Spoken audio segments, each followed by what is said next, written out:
Hey, and welcome to Lena Listens. I'm Lena coming to y'all with my thoughts and reviews about the JBP.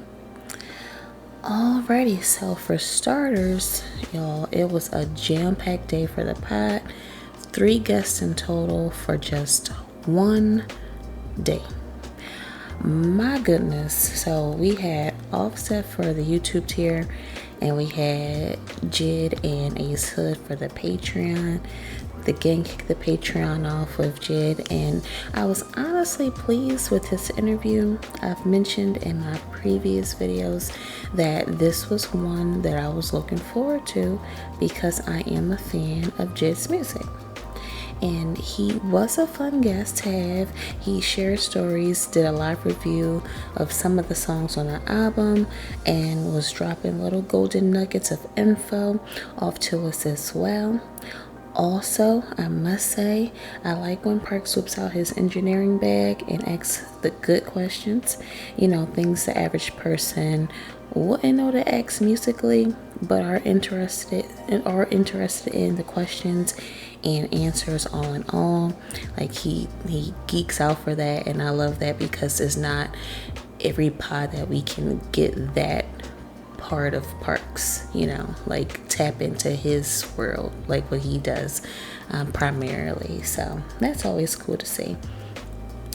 And I like the live review of the album with the artist present. You know, the energy is up.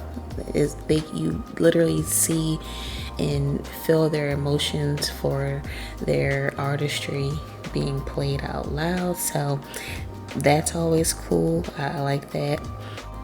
And another thing, I've never seen Ish bop so hard.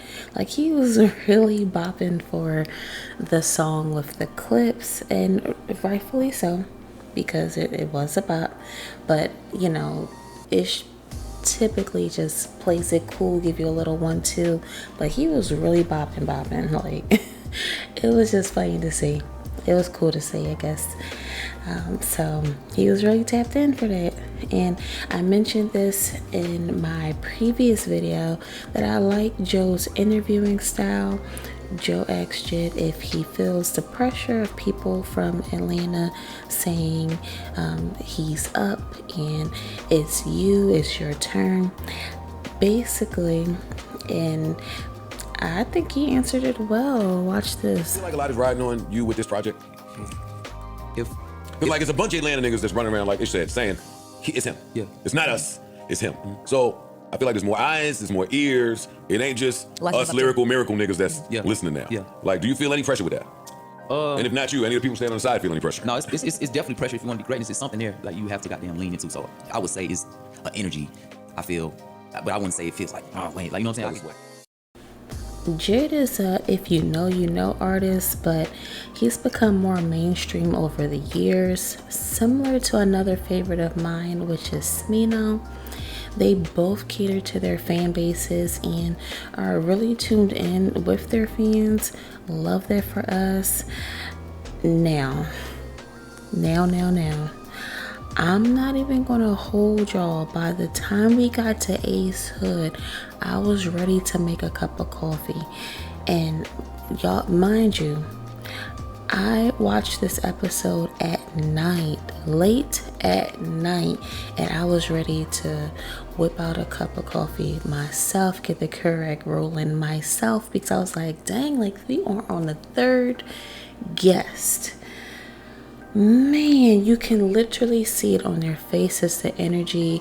Not saying that they didn't have a ton of energy, because they gave Ace Hood his proper just due as far as him coming out and answering and asking questions. But you can literally see it on their faces that they were tired. They were ready to go.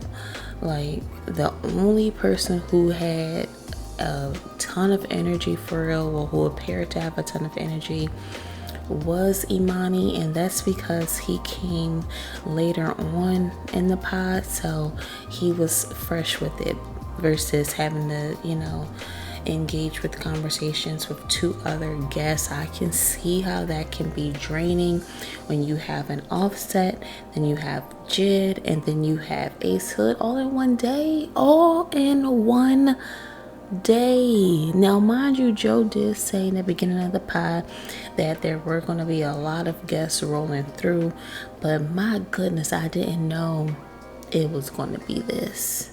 I didn't know it was going to be this. You can tell that the gang was getting tapped out. You can tell that it was a busy and long day for them all. I was like, dang, the way y'all looking at Sienna, y'all need to bring the Keurig out to the middle of the table that Joe said y'all can't break. Get the coffee going for everyone. Like, a long day. I know they slept good when they got home. Boy, I know they slept good. But they held it down. Ace Hood was able to answer all of the questions and inform us about his new ventures and past dealings. All in all, it was a cool pod. I personally wouldn't have that many guests in one day like that again. But who am I to say? I'm just a girl who's watching the pod. Me personally, I wouldn't have 3 back to back to back like that. Like, that's a lot in one day. Lordy, that's a lot in one day. It was a loaded pod for sure. Imani popped in during the end of the pod, like I mentioned just a few moments ago.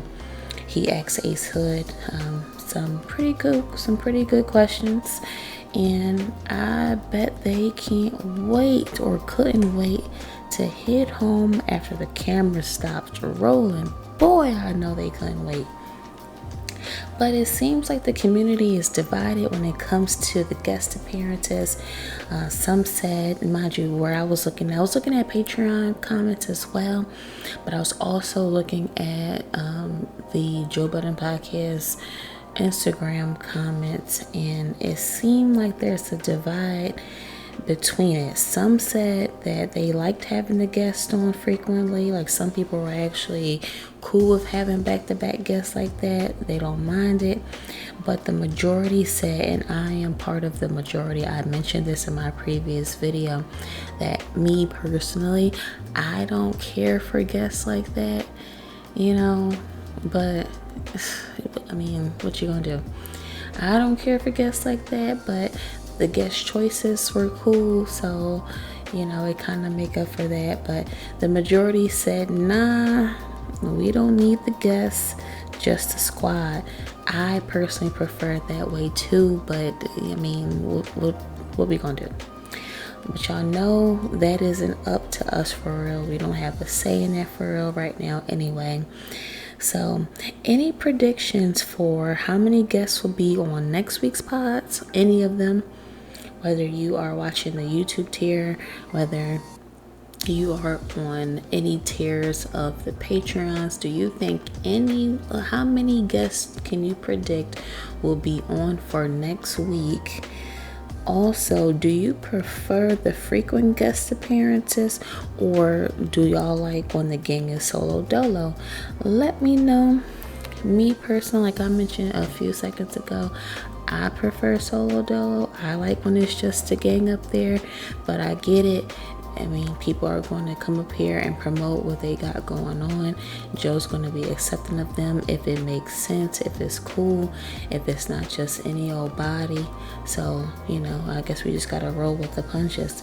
But until next time, y'all, bye.